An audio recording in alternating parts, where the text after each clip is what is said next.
Hello and welcome to Mississippi Insight. I'm Byron Brown. Thank you for joining us. This morning we are talking about a provocative opinion column about COVID-19 and the news media. Alan Lange of Y'all Politics joins us to explain why he believes some reporters have weaponized the pandemic. And later, Luke Ramseth from the Daily Journal will cover his reporting on campaign finance loopholes in Mississippi. You may be shocked to learn what some politicians are doing with their campaign war chest even after they've left office. First, this morning, we're happy to have Alan Lange with us via Zoom.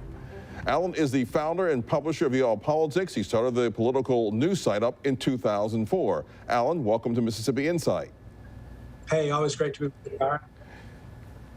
Well, I want to start with a quote from your column. It's titled, "Mainstream Media Weaponization of COVID Yielding Predictable Backlash." You begin with writing, quote, "For many conservatives reading this, I know it's not a shocker, but the media has been particularly egregious in politicizing, weaponizing COVID.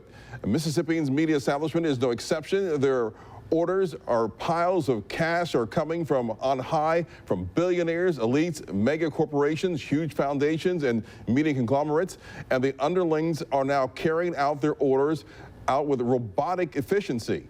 The storytelling is all through the lenses of how the media can most effectively use COVID to bash political opponents." First off, which news organizations do you categorize as Mississippi's media establishment? Sure. I mean, I think that there are the top 4 or 5, daily newspapers that throughout the state of Mississippi and certainly online publications. TV is certainly part of that, and with at the risk of sounding overly gratuitous, I certainly think WJTV has done a good job. Certainly in political coverage, I think it's easy to cover politics in election years. It's hard to do it in off years, and I think, again, without going too far off the trail, I think WJTV's done a great job of it through the town halls and debates and things like that. But, again, I think there are 2 or 3 statewide online news sources, and the remaining 3 or 4 daily newspapers of record are primarily the people we're talking about. Do you truly believe that such news organizations are being ordered by owners and sponsors to politicize the COVID-19 pandemic? Well, look, I mean, I think there's certainly a trend towards nonprofit media, and I think there are 2 or 3 of those out there. Even one of the daily newspapers is owned by a nonprofit foundation for the most part, and there are, we've been for the longest time since our founding a for-profit company here in Jackson, and it is I think getting away from being advertiser supported, being sponsor supported, I think really gets people away from what the readers think, and I think there is a gigantic chasm in between the people writing the news, people in the publishing space, and the average Mississippian.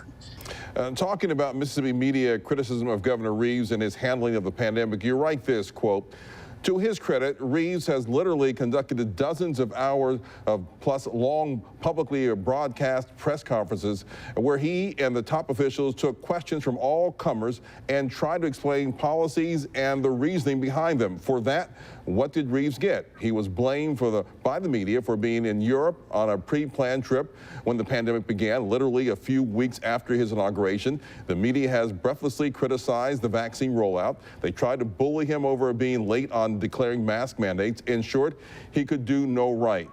I want to play for you the media that you linked in your online column from your reference about bullying the governor. Here's our 12 News' own Walt Grayson with the Mississippi Moment commentary that broadcast on August 4th of 2020. Take a listen. Someday this thing will no longer be the hot topic or even the underlying topic that flavors all the other topics of the day, from politics to eating out. But today, a couple of solid moves from the governor's press conference this afternoon. One thing that a lot of people have been wondering why hadn't been done already is the statewide mask mandate. So if you're in a public place in Mississippi now, you have to have a face mask. This lags behind most of the major retailers who already require face masks if you're going to come shop in their stores. Now, there are a lot of experts who say face masks are absolutely worthless. And then others who are just as adamant that if we're to win this COVID war, they are absolutely mandatory. Now, I'm not a doctor, but it seems to me if face masks didn't do anything, then why do doctors wear them in hospitals? Besides, no expert on either side has said that it would hurt anything to wear them. So if it won't hurt and it might help, why not err on the side of might help? Let's give it a shot. One other thing that came out today that's a little more serious, if someone knows they have COVID and goes to work anyway, they may be fined or have to go to jail. Now, to me, that's a no-brainer. Not necessarily the jail part, but just don't go to work if you have COVID. This thing is dangerous, and to some people, it's deadly, and it's irresponsible to know you have it and potentially pass it around. Now, listen, I take my temperature every morning with my boss's number on speed dial, just in case. You don't have to threaten me with jail to make me take a day off work. But all that said, let's shelve the politics, shelve the self-medical advice, and take COVID seriously, because if we don't take it seriously, it may very likely take us seriously. Alan, was Walt really bullying the governor there? Well, I mean, I think that was certainly representative of a sentiment at that point in time. And again, you know, go back to August of 2020. I mean, you're going back, 8 or 10 months ago. But there was a cacophony of media voices saying, well, California's had a mask mandate and New York's had a mask mandate. Why don't we have a mask mandate? And look, I think over time, I think the record of whether or not masks have been effective. He said in his piece, he said when you go to the hospital, the doctors wear a mask. When you go to the hospital for COVID, doctors don't wear masks. They wear full PPE. They wear face screens. They wear body suits. I mean, wearing a neoprene mask to a grocery store, seems to have only maybe had a nominal effect. Vaccines work, and I certainly made reference to that. I'm a big believer in it. The math seems to be pretty unassailable. There are a lot of states that had mask mandates that had better, results than Mississippi. There are a lot of states that had mask mandates that had a lot worse results in Mississippi. But I think the point that I was trying to make was that, and I think you referenced it parenthetically, that, there are a lot of people who thought really differently, but there were a whole bunch of articles saying, why was the mask mandate? Why did we wait so long? Why, the governor must be against the health of the people of Mississippi. And it turns out that's not the case. All of or I say most of the media voices in Mississippi said, oh my gosh, we're going to have, cases are going to go back up and hospitals are going to fill back up and people are going to be on ICUs again and all of these different things. And none of it happened. None of it happened. Cases kept going down, down, down, down, down, and they are still down. We're down over 90% from our January high. And so, again, I think to the point that you originally brought up, yeah, I do think that there was a cacophony of voices that was, that were really trying to affect policy by saying, well, gosh, why don't we have a mask mandate? Other states do. And again, I'm not, I certainly wouldn't substitute my judgment for the public health officials. They did what they felt was right. But my sense is the folks in the media that were pushing those stories didn't have any information access better than what I had. Yeah, Dr. Dobbs was one who pushed mask mandates, and I know him and the governor were kind of on different pages on that issue when it came to the mask mandates, and that's what a lot of the reporting was on, where Dr. Dobbs was at and where the governor's at. The governor was really getting kind of hit on all sides, because those who wanted the mask mandate were hitting him, and those who didn't want a mask mandate were kind of hitting him up. Would you not agree on that? No, I mean, I agree with that. I mean, I absolutely think that was right. And again, you had, our friend Marshall Ramsey had an editorial cartoon, and it was, I think, kind of taking a shot at Governor Reeves at the time, where he posted a mission accomplished, and that was kind of the iconic when George W. Bush landed on the aircraft carrier and said mission accomplished in Iraq, and then things got worse again. I think that was the implication of that that cartoon was, oh, it's too soon, and oh, all these bad things are going to happen. Turns out they didn't. And we'll be right back.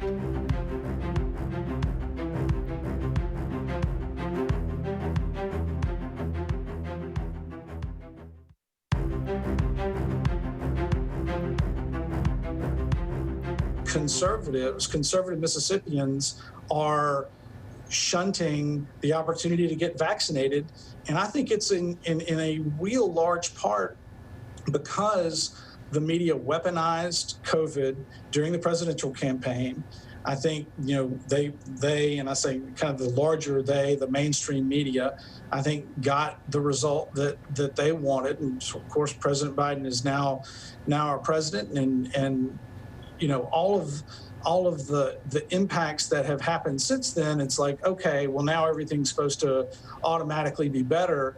Well, I can just tell you, having done this for 16 years, that there's just such a massive disconnect, and that, Mississippi is a state with 8 statewide elected officials, a governor, 2 senators, 3 out of 4 congresspeople. And there is just a huge swath of Mississippi that, turns on the evening news or, occasionally reads a newspaper or clicks on their online news feed and just doesn't recognize, the stories. That there's just a massive disconnect between the people writing the news and the people reading it. And what is it going to take to get those conservatives to get vaccinated? I don't know. I mean, again, I'm a believer in it. I think it needs to happen. So I'm, certainly to the extent I've got a platform, I certainly encourage it, in an unqualified fashion. I think people ought to do it. But I don't know what the right answer is. And again, I think, you hear about turning down the temperature, on partisan temperature. And I think there's a role to play. And again, I think a lot of it is, having the people in media do some introspection, do some follow-up of stories that were hyped up, like crazy. And I'll give you an example. In early February, and this is, again, you got to put yourself back in that place. Just when the vaccine was rolling out, and we were just getting going in the process. I think with middle of December, the first vaccinations actually started happening, but people really weren't starting to get vaccinations until the first couple of weeks of January, and then kind of on into February. And one of the there was some disparity, certainly along racial lines, in terms of who was getting vaccinated, and the populations that were getting vaccinated in Mississippi were more white than black. And you had NBC, and you had national news stories about a lot of the racial disparities in Mississippi. Well, the first thing that we did from a policy perspective was we immunized people that were in the highest risk groups, which were generally over 55 or 65 or whatever. And the population of Mississippi, as it turns out, trends to be older, and trends to be less racially diverse. The older you get in the population demographics in Mississippi, the less diverse it gets. The younger, the more diverse it gets. And so what's happened now is all of these stories that were created at the time, trying to insinuate that there was some systemic, effort to not vaccinate people along racial lines. It turns out now that the vaccination rates, as published by the Department of Health, almost trend exactly to our racial demographics as a state, because we're now doing it for everybody. We're all age groups, not for every race group, but across all age groups. And now those numbers have normalized in terms of death rates and vaccination rates and hospitalization use, and all that sort of stuff has normalized. Alan Lange, you all politics. It's always good talking with you, and we thank you for joining us here on Mississippi Insight. You bet. Up next, journalist Luke Ramseth with a look at our campaign finance system and the perks it brings to candidates. You're watching Mississippi Insight only on WJTV.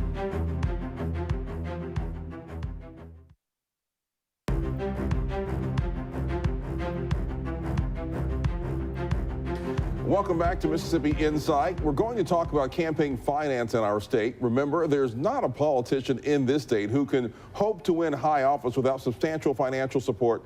Unfortunately, Mississippi has some of the loosest, most confusing, and least transparent campaign finance laws in the country. And loopholes in the system mean some politicians, even retired office holders, are pocketing a lot of that cash.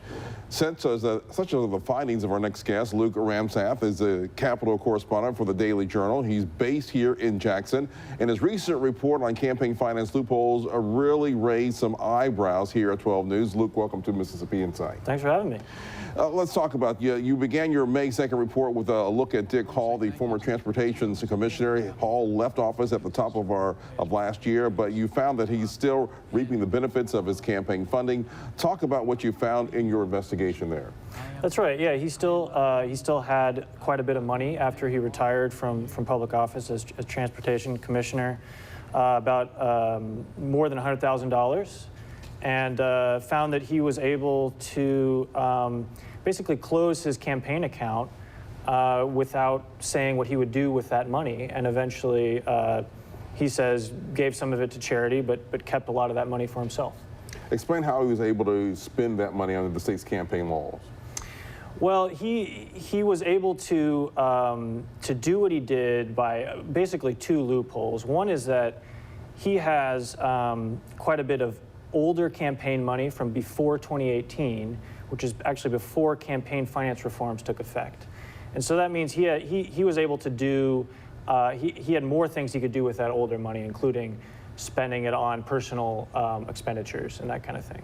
And the other loophole that kind of allowed him to do what he did was the ability to actually close out his campaign account without saying what he planned to do with the rest of the money. So most politicians will close out and kind of actually zero out their account before they stop reporting to the state how they're spending their money. And as it turns out, under Mississippi law, you can close out with money still on the account. And that was kind of a new finding, something I didn't realize before this story. So no matter how much they have in the account, they can close it out and do what they want with that money. That's before 2018. Actually, with either, yeah, that is true. The kind of caveat, though, is, and the kind of confusing aspect of the law is that the law does say that they can't actually really touch that money once they close it out, which doesn't make a whole lot of sense because no one would really know if they're not reporting anymore what they're doing with that money. So in theory, you close out only when you're not going to make any more disbursements or you're not going to accept more campaign money. But this sort of allows you to close out with some money still in the account and in theory never have to file another campaign finance report with the Secretary of State. Do we know what kind of things the former commissioner is spending the money on now?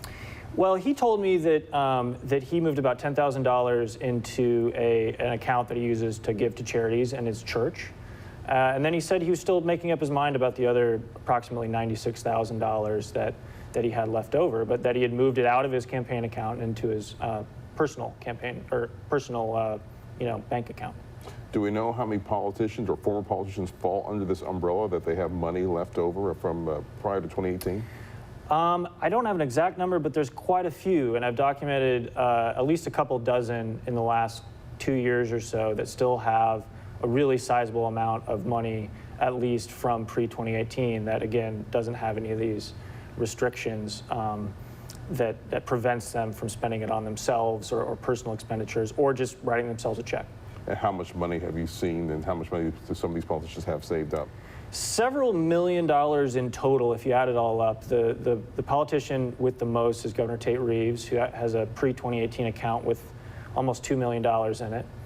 And then there's quite a few that have, several $100,000 in their account. One state lawmaker has about $500,000 in his account. And so, like the governor's amount, that he can do what he wants with that money, that pre-2018 money? He could, yeah. He can do what he wants with that money without all the restrictions that were added in 2018 on what politicians can do with their campaign accounts. You noted in your reporting that campaign finance reforms passed in 2018 now prohibits this practice of using their campaign funds for personal reasons. So why is it still happening then? Well, it only, in those reforms, they essentially added a grandfather clause. It said, we're going to put these new reforms in place for how you can spend your campaign cash. And this is the legislature, you know, taking action.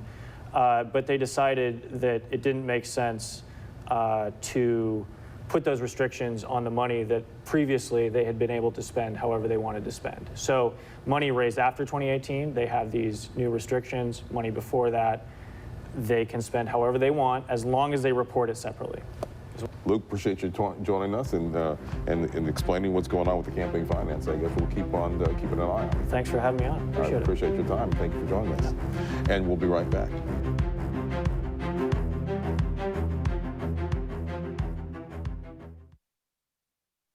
Big thanks to Alan Lange and Luke Ramseth for joining us this week. We'll be back next weekend with more of the political and current affairs coverage that you demand. I'm Byron Brown. From all of us here at 12 News, make it a great weekend.